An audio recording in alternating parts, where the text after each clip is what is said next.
Rebuild Wayanad പദ്ധതിയുടെ ഭാഗമായി Vellarmala government vocational higher secondary സ്കൂളിലെ കുട്ടികൾക്ക് കൈമാറുന്നതിനായി മലപ്പുറം ജില്ലയിലെ സ്കൂളുകളിൽ നിന്നും തയ്യാറാക്കിയ പഠനക്കിറ്റുകൾ കൈമാറി. പഠനക്കിറ്റ് വഹിച്ചുള്ള വാഹനത്തിന്റെ ഫ്ളാഗ് ഓഫ് ജില്ലാ കളക്ടർ VR വിനോദ് നിർവഹിച്ചു.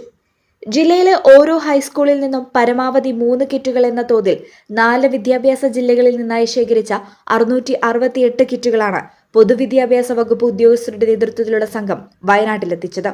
ബാഗ്, ഇൻസ്ട്രുമെന്റ് ബോക്സ്, കുട, 10 നോട്ട് ബുക്കുകൾ, steel water bottle, steel plate, steel glass, 2 പെൻസിലുകൾ, 2 പേന, കളർ ക്രയോൺസ് എന്നിവയാണ് ഓരോ കിറ്റിലും അടങ്ങിയിട്ടുള്ളത്.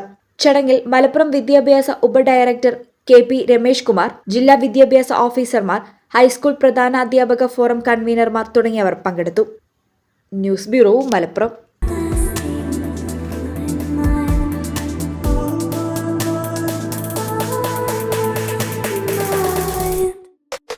Happy moments, timeless creations. Wedding collections from Kavita Gold and Diamonds.